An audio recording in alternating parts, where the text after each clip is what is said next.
Welcome to the High Vibe Life podcast, where we are obsessed with all things manifestation, neuroscience, personal growth, and quite simply, living a life beyond our wildest dreams. I'm Moira Casaba, author, speaker, podcaster, manifestation, and mindset master. Since getting sober 25 years ago, I've helped tens of thousands of women break through and achieve massive levels of wealth, joy, and freedom. Now it's your turn. Let's dig in. Welcome back to the High Vibe Life podcast with me, Moira Casaba. We're so thrilled to have you here today. I have been dying to do this episode. I've been dying to have this conversation. And we have Coach Bre in the house today. Coach Bre, I'm so excited you're here. Yes, Thank you for your time. I'm so excited to be here. Thanks for having me on. Yeah. So here's the amazing thing about Bre. She is a mental performance coach, but to young female athletes. Like, what a niche, what an audience to serve. Like, I have a 16-year-old daughter who is literally living and breathing, all of this, the volleyball tryouts, the teams, the club teams, the school teams, the varsity, the everything. And then I also have a 17-year-old son that's walking through the baseball recruiting process as we speak. So I have been living this mom athlete life for a long time, having been an athlete. But I would love, before we kind of dig into all the many questions, like what in the world do we say to our kids when they've had a tough game, or how do we really come alongside them in that mental performance side? Like, so many questions. But how in the heck did you get into this? Like, where did you get started? Why is this your passion? I just want to know the backstory as we start. Well, I also was a multi-sport athlete growing up through high school, and kind of found my true love in volleyball. I'm tall. I'm a 6 foot tall female, and so that's not always easy growing up in middle school and high school. And so I was keyed in on really fast by all of the basketball coaches and the volleyball coaches and all the things. And so I gave volleyball a try. Turns out it was something I liked. I liked that there was a net between me and somebody else. And I started playing. Yes. And got pretty good.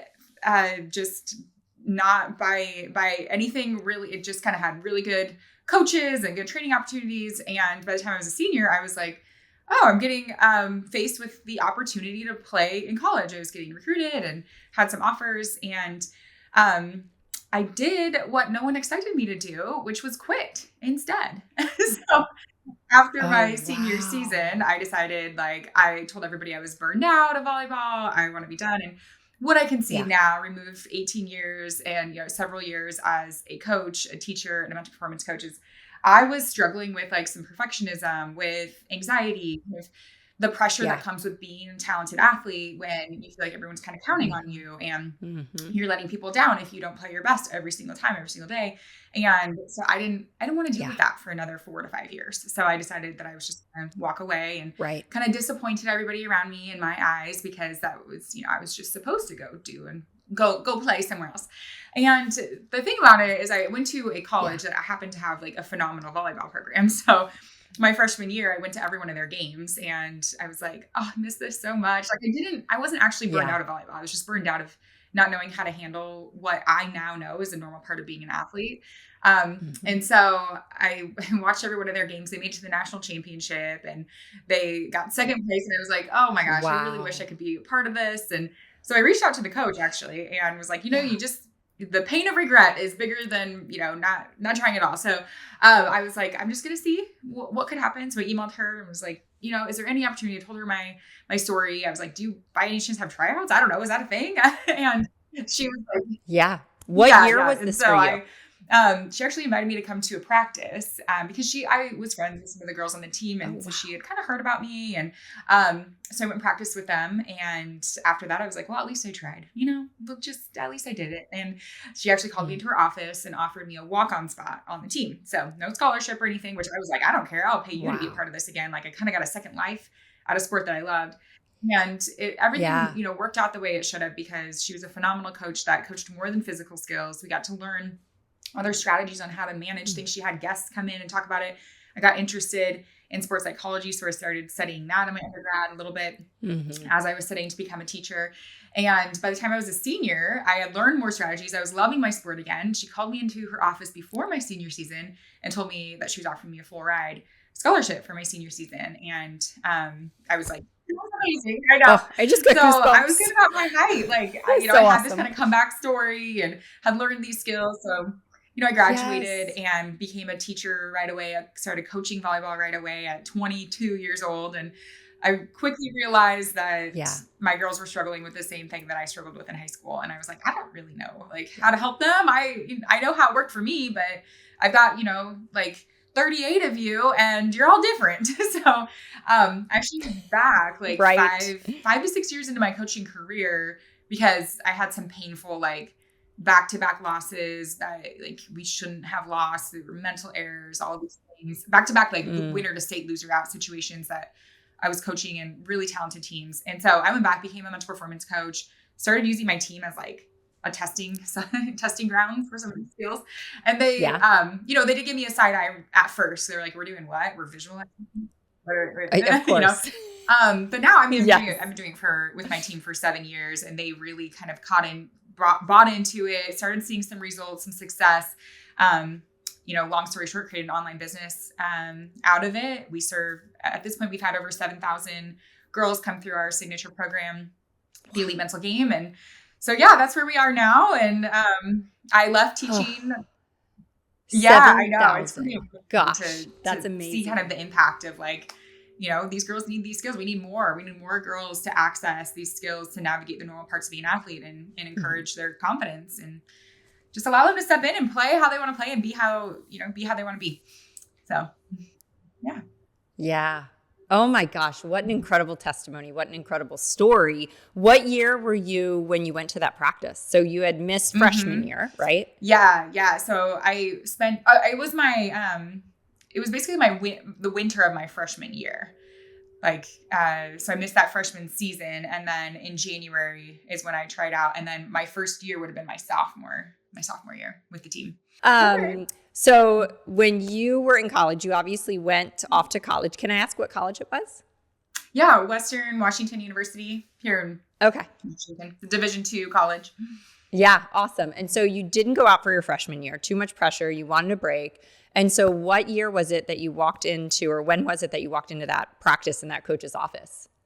Yeah, that was my winter quarter of my freshman year, I believe. So my first season with the team was my sophomore year. I trained with them in the off season, but yeah. Wow. I mean, I just applaud you so much that you were able to pivot that quickly and to be able to recognize to just take some type of action towards that dream that you were realizing you regretted, because I think so many people do that and they literally just live with the pain of regret, right? And what a blessing to be able to have that coach and have that mental performance kind of there, especially back then. Because it really, I feel like everyone seems to be talking about it now, but not that many people were talking about the mental side back then. And man, just something that you were destined for at that school with that coach, and then to do this professionally for other girls. It's so inspiring and so amazing and so needed. And so I have so many questions. Okay. So tell me this, obviously, what did you feel like? Because I work with athletes with mental performance as well. And you're right, totally can get the eye roll, right? That's the first thing you're going to get. And kids kind of don't want to buy into this whole mental side. I think when you're obviously working in the world of mental performance, you totally understand it is the edge. There's going to come a point where everybody has the same amount of talent. Everybody's been training for years. Everybody's been getting the reps in. And the mental performance is really, I feel the difference maker for who wins out in the long run. How do you begin as a mental performance coach to start to scratch the surface? Where do you start? Because there's so much we can teach, right? And it can be so overwhelming to a child who really doesn't even know anything about this world. They don't know where to begin. So where do you begin with them? Yeah. In our program, the first thing that we do is we actually have them take a little quiz. And I guess I will back up even before then, because sometimes moms that are like, yeah, this would be really great for my daughter. I want her to go through this program. They're like, well, how do I bring it up to her without making it seem like I don't believe in her or she's got a lack of confidence or something like this. So how we talk about it does really matter. And we don't want to like, induce some shame or anything like that. Yeah. But the way that we talk about it with athletes is that, just like you said, this gives them a competitive advantage. It gives them an edge. Most athletes do not like the feeling of not being able to come back from a mistake. Most athletes do not like being like in pregame and not able to control kind of their pregame anxiety, and then it impacts them in the game. And so most athletes can actually identify like, yeah, that's not, I wish I had some strategies, or I wish it was different for me. They just don't know like what the solution is yet. So it has to be kind of presented in their words. Most of the athletes in our program too, I would say like 95% buy in immediately after we do kind of what I'm about to tell you. And then, the rest need a little bit more of like, okay, why this would actually help you. But we have them take a little quiz called the What's Your Competitor Style? And basically this just allows them, everyone loves personality tests and everyone loves like learning about themselves. Like, what is my competitor style? And so they get one of 3 results that helps them know like either the pressure player, the comeback player, or the self-motivated grinder. And as they take the quiz, they learn about that, competitor style, but also some of the weaknesses of that style or what they need to continue to work on. And it's all related to the mental game. So I kind of like seed mental training along the way, introduce what this program is and how the best athletes do it. Like we bring in examples of professional athletes, college level athletes. I've won 4 state championships as a coach, and I interview my my captains afterwards, and we talk about like what were the mental tools that you used in the state championship, and all of them. And I mean, these athletes are going on. Like I have an athlete playing at Auburn University right now, one at Boise State. I've got one in South Carolina. Like, and they're playing at the highest levels, and they're saying the mental game matters. And so we have, a 16-year-old athlete that is like trying to get to that level. And hearing it from one of their peers is really key. So those are some of the things that we do. And I can drop the link for that quiz too, for moms that are like, that'd be great just to have some introduction to it and like take this quiz. I can give you that link. I would love that. I mean, we want the quiz, we want the link to the course, we want the link to your coaching, we want all the links. So we will absolutely share all of that in the show notes and everywhere else we can share it. I'm just sitting here thinking it's so interesting because there's this side of what you probably do. Obviously, you set out to coach young girls in the mental performance side of sports. But gosh, you probably end up talking to a heck of a lot of moms, which is a completely different conversation, right? It's like, how do you coach the parents? Because that's different than how you're coaching the kids. And so how do you navigate that in your business? Yeah, with our business, everything that is forward facing is for parents, because parents are seeking us out on what are ways that I can build my daughter's confidence, what are things to say, not say before a game. And so most of our resources, when you come across the Elite Competitor or my Instagram, are tips for parents. We also have occasional athlete tips like on our podcast and things like that. But for the most part, it's the moms that are Googling late at night. What do I say after a bad game? And what do I do? And hopefully SEO juice is working for us and we pop up as a useful resource.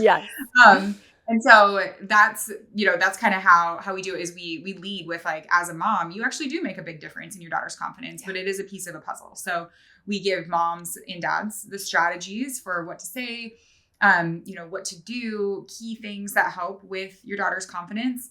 And then we say also, like, you can't be in her brain doing the work for her. So the other piece of the puzzle is that we do have a self-paced program, and it's for both of you. Athletes have their content and parents, you have yours. And they go hand in hand. That's awesome. As the athlete goes through the program, she's learning how to get over mistakes. So she's learning our snapback routine. And then mom or dad is also going through their side of it, which is learning how to respond to their athlete's mistakes. Athlete is learning a pregame routine. Mom is learning what to say and not say before a game. And also we have discussion prompts in there where, athletes are prompted to tell their parents what is useful for them before a game, after a game. So it also helps kind of with this relationship, because sometimes it gets to a point where their sport is doing more harm than good in the parent-child relationship. Car rides are just kind of not vibing. And so this also allows for, some relationship building and healing as well. Yeah. Yeah. Oh my gosh. This is like everything. It's everything. It's so important. And you're right. I mean, you just said it can sometimes be more harm than good. And I think I found myself even in that same boat. I kind of was just reminiscing when you were sharing your story of really selling myself the story that I didn't want to play in college. And, I built up the story that we make us feel better about our decision. But really the reality is I was like, I can't live under this pressure anymore. Yeah. And I don't want my whole identity to be it as this star athlete. I want to be something outside of that. And so I too, didn't pursue it when I absolutely should have, and definitely have regrets. So here's some pointed questions, because I know that like there's probably so many people listening with specific scenarios that I know I have a million of them that I can pull up myself. What would you say to you just referenced kind of like pregame? What is the best way? And I know every child and every athlete is different too. So it can't be, this specific answer is perfect for everybody. But what would you say are some guidelines or some guidance to like what we can share with them kind of going into a game where they might feel some pressure or anxiety? Yeah, for sure. I mean, you said it best. Like every kid is different, but there are some like best practices when it comes to this. So we say you add more pressure when you are stepping into the coach role. And I think those of us that are like played our daughter's sport or are coaches can sometimes like that line gets blurred, but it's best if we stay in our parent lane. And that is you provide the opportunities, you shape the environment, and you shape the environment by what you say in these really critical moments. And so when we turn into the coach and we start reminding them of things, critiquing them, reminding them of past mistakes, reminding them of how big the game is, or being like, don't forget to, do all this, then we add more pressure. And I get a lot of feedback. The nature of our program is that, like I said, inside it, athletes are prompted to first respond with like what is helpful before a game from their parents and what is not helpful. And so I read through all of their prompts, and I mean, there's thousands of them in there. The common theme, almost every single athlete says this, is when my parents talk a lot before a game and give me all these pointers, I feel more anxious and I wish they would just give me space.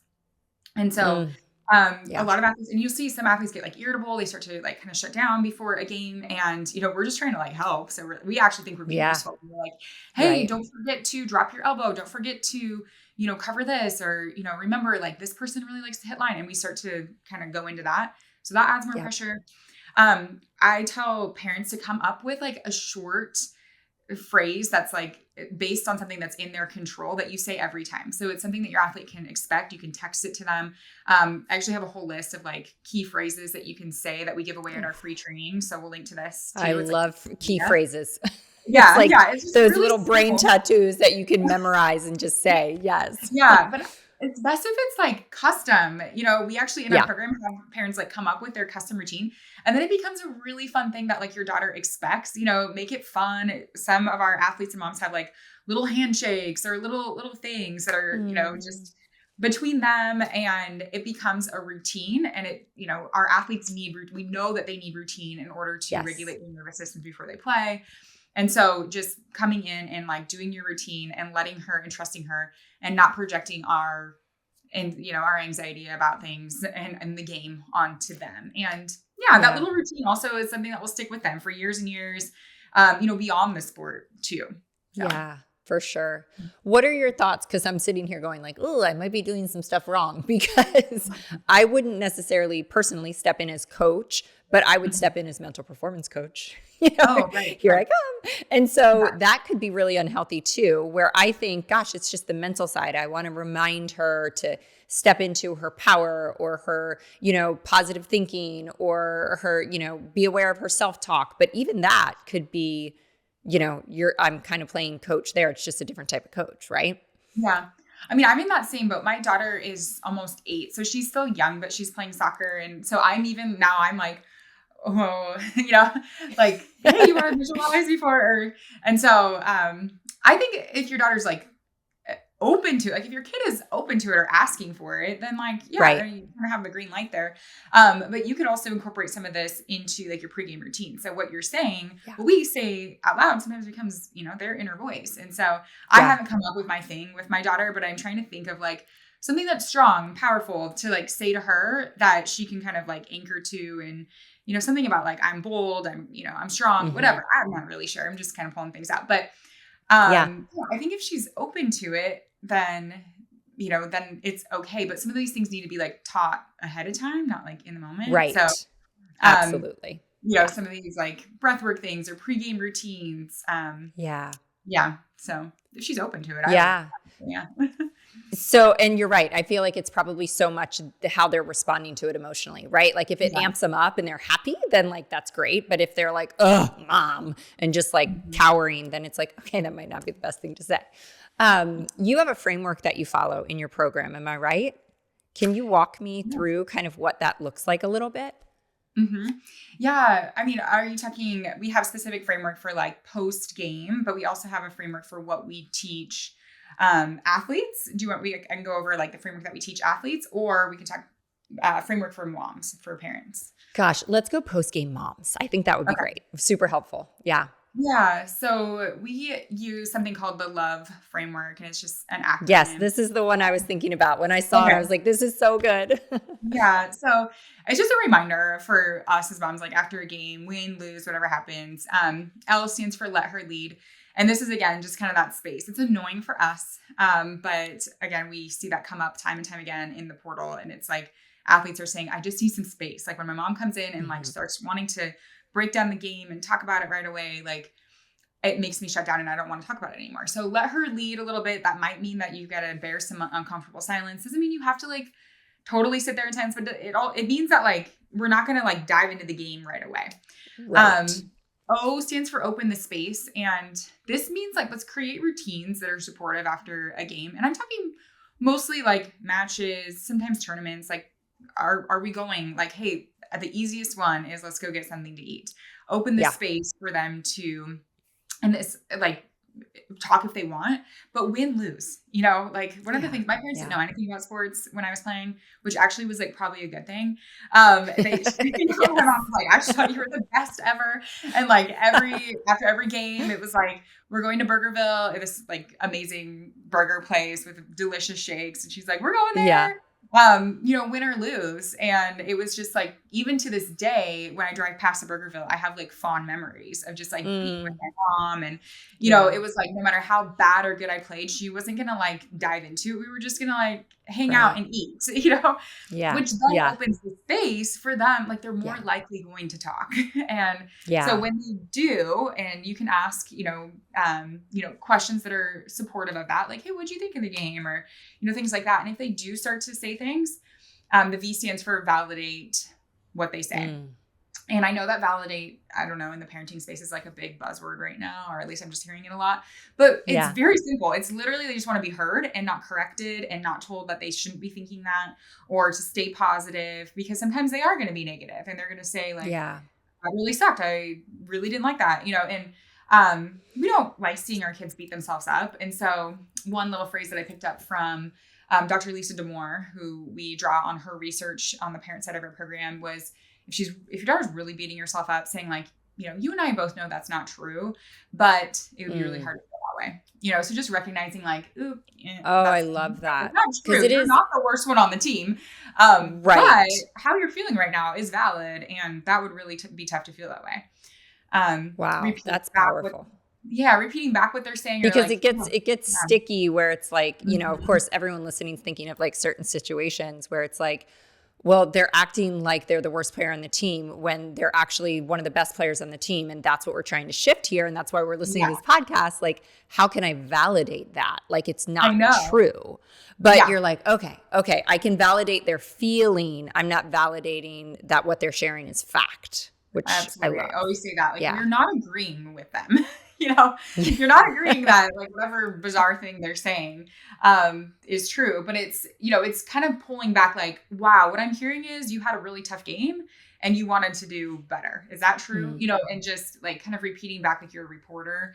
And this allows them to process, when we just shut them down right away and we're like, stop saying that, be positive, look at all the good things. You had 18 kills, stop worrying about the 3 that you didn't, then two things are happening. We're lowering their confidence, because confidence at its core is self-trust. Dr. Becky Kennedy uses that as kind of her foundational cornerstone of what confidence is. And we draw on that too. Self-trust is trusting how I'm feeling in the moment is true. And so when we're just shutting it down, we're like, kind of chipping away at their confidence a bit. And then eventually she's not going to want to talk to you because you are just trying to fix it. You're not, everything that she says is going to be spinned around and, so as hard as it is sometimes like to let her talk because you're like, stop talking so negatively. That's what the for. And then the E is encourage inward. So a lot of times athletes are looking for our like external validation. And, I'm not saying that we withhold that, but like reflecting back to her, like, what do you think you did well? What did you learn? How were you a good teammate? What would you do differently next time? Sometimes parents come to me and they're like, all she cares about is like me, like what I say. And she wants to know like, what did I do good? Do you think I did good? And a script that's really great for that is like, I'll tell you my perspective, but first I want to hear from you. Like, how did you feel? And because it's such a skill to like not have to always like look to other people for their validation, to kind of inward and assess themselves. So yeah. Oh my gosh. I feel like we just went to a masterclass with those 4 letters. I mean, it's really everything, like soup to nuts. Like I think whatever parent is listening and we're all up against these different obstacles, it's like we can see kind of where we're going a little bit wrong, and it's like, oh, I'm doing that. Oh, I'm totally not doing that, because like I said, again, as a mental performance coach myself, I can kind of come in with like just trying to change the story. Like I can just be like, that's not true. Like you batted this or you did this but I'm not validating the feeling because, and it's so hard because as a parent, it drives you. That's the part that's driving us insane is like when your child sees themselves less than they truly are, it's like, that's the painful part. And that's what we want to shift. But without validating like, gosh, I'm sorry you feel that way. Like that's hard. Like you're just not hearing them if you're not validating that, which is huge. It's so huge. They do like, it seems counterintuitive. And also like, being a mental performance coach yourself, that's why it's so important that they have skills to process. And that's like what our programs and your coaching probably teaches them. That's why it's like, it's so important that athletes have these skills too, because it can't just be us, doing this. Yeah. But when we say things like, I believe you, or like, that sounds really tough, they'll see that they just kind of like pause sometimes. They're like, oh. Right. And they kind of like perk up a little bit, or then they talk more. And then it just can allow, like it opens the door to allow for more of those conversations where we do actually shift the thought or challenge the thought, of like, okay, let's look at this like objectively. Like how many attempts did you have? How many kills? How many air, but when we lead with that, it can shut them down. Absolutely. Oh my gosh. I'm thinking of so many instances because I am somewhat intentional with my kids when like they say something that they think I'm totally just going to disagree with. And I'm like, well, let's look into that. And then they're like, what did she just say? But then they're like, wow, we're actually going to have a conversation about this versus, shutting it down. Oh my goodness. So tell me what does this program look like for athletes? Is it online program only? Do you do things kind of like in a group virtually, or what does that look like? Yeah. So our self-paced program for athletes is, sorry, I'm like dropping things over here. That's okay. My puppies just walked into the room. I'm like, oh no, all hell is breaking loose. Right.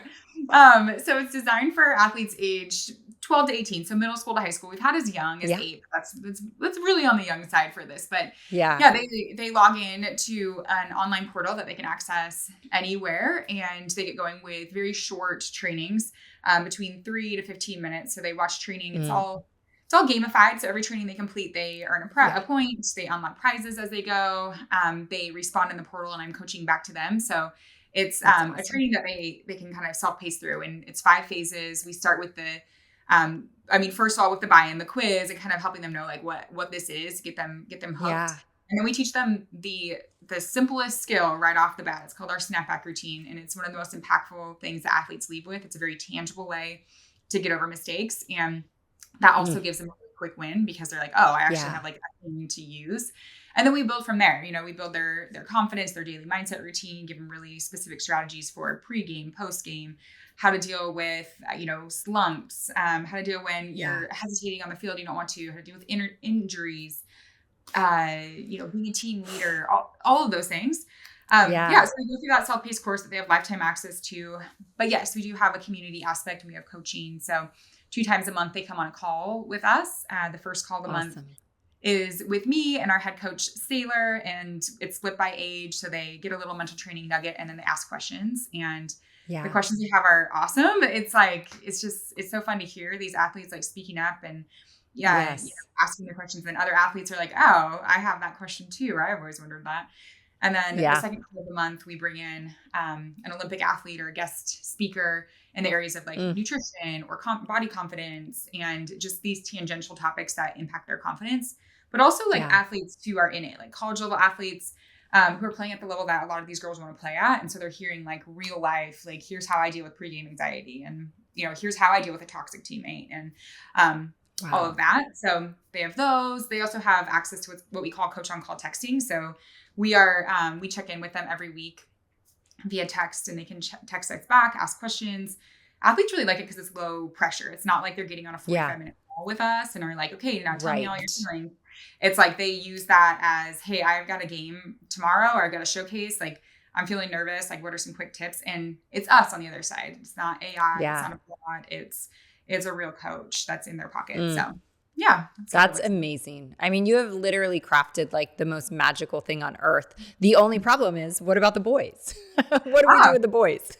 Funny you ask. I mean, because, these skills do apply to boys too. So we actually do have a lot of boys in our program because the skills apply equally to them. But the images in our program have female athletes in them, but all the visualizations are gender neutral. All the trainings are gender neutral. But actually today we just launched a boys program. So, oh my gosh, that's amazing. That's so exciting. I know, funny timing, but we're launching a pilot program. So we worked with girl athletes for 7 years and it's really our niche, but we hear from moms all the time. They're like, what about the boys? And we're like, you can do our course. Like it applies to boys, but we decided to do a pilot program for boys. And it's a 6-week live pilot of our mental training program, but it's facilitated by my husband. So Coach Bre, who also works in our company. Awesome. Oh my gosh. He was a teacher for 15 years or still is. He's master's in education, but he's also a football coach, track coach. He's trained in our methods. So he's going to be leading the boys for these 6 weeks. That's amazing. Absolutely amazing. I mean, it's the littlest things, right? Like you shared so many gold nuggets today. I mean, gold. Like that framework. I love an acronym. It's like all the things that I teach in my world always have acronyms because I'm like, I need to remember it, So that love acronym is so solid. But gosh, I can remember when I first found you and it was another baseball mom that had told me about you. And, we were right in the middle of the season and it's like, I feel like he could have a great game and you walk out and his head's like hanging low and it's like, what's the first thing you can say? And I can remember hearing you say like, just say, where do you want to go eat?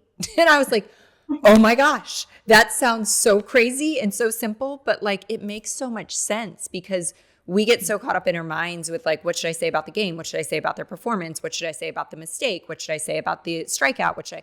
And it's like, nothing, just back up and be like, hey, where do you want to go eat? Because guess what? Your kid that you have been trying to parent through this for years is probably not expecting that out of you. And when they do, it's like, oh, thank you. Thank you for just backing it up a little bit, You have to relive. So I love that. Yeah. Oh my gosh. You are doing phenomenal work in the world. Like I wish I could rewind my life and go back to like fresh out of college and where you are in your life and do this for the world because I mean, it's just so needed. And you and I both know I know we started out saying this, but like it really is the difference maker. I had this one experience I'll share before we wrap. I was, my daughter's team was at like it was Big South in Atlanta. It's one of the biggest events in volleyball of the year. And they're going to literally like the finals, semifinals, finals that afternoon. And all of a sudden the coaches and the moms were like, can you please work with the girls? Like, can you please pull them aside, do something? They need some help. And Oh, here's cool. my puppy. She just decided to join us. Oh, But I was like, yeah, sure. So, the first thing I think about is like visualization is like, the hands down, like the quickest way to lock in to just kind of everything.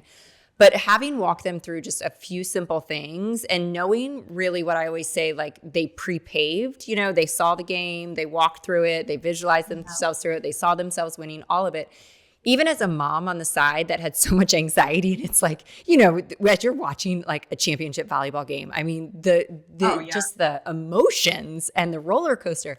And then I just kept thinking, I was like, oh yeah, they got this. They got this because I know what they did before, right? I know the work that they put in mentally that probably the other team didn't. And I was just like, they got it. They got this. Like, I'm not even worried. And they pulled it off. And I'm not saying it was because of what I taught them, but it was just that edge that most at the time, 13-year-old girls, I mean, you're doing neuroscience when you're visualizing. Like there's a whole connection happening that comes through physically. And when you start to lay down those foundational practices, the game changes. You change as an emotional athlete, but the whole game changes. And it's so cool when you get to see those little things kind of connect in these athletes. That's so cool. Yeah. That's so awesome. They used you and recognized the resource that they had there too. Well, it was fun. It was definitely fun. Always fun when on the other side of that, you get the win. Yeah, that doesn't always validates happen. it a little bit. Like, Yeah, we please every definitely. time. Well, and that's why I believe in what you do so much. So I just want to encourage everybody listening, like, oh my gosh, I know how many athlete moms are listening. Like, share this episode with your friends, share it with the mom, share it in your team group me's, team snap, all the apps that we carry around for our children, because what you're doing is just gold. And I want everybody to just go find you. So where can people find you? Where's the easiest way to track down all this information? We'll link everything in the show notes, but if they're listening elsewhere, where's the best place to find you? Well, Instagram, I'm at Elite Competitor Coach. So we've got a lot of resources there. But our free training for moms is a great place to start as well. So that's at trainhergame.com. That gives you some practical strategies that you can use with your daughter. But also it introduces you to our program that we talked about a little bit today and gives you a discount on it. So trainhergame.com is great. Gets you on our email list too. So you're in the loop with everything. So yeah, I would say those two places are the best. And you'll get everything kind of in our world, our podcast and all the things there. Awesome. Oh my gosh, I'm so excited. Well, Bre, thank you so much for your time. Thank you for all the work that you're doing for all these incredible athletes coming up. You are so appreciated and such an amazing guest to have and just so needed in the world. So thank you. Oh, thank you so much for having me. Absolutely. All right, you guys, we will see you next week on the next episode of the High Vibe Life podcast.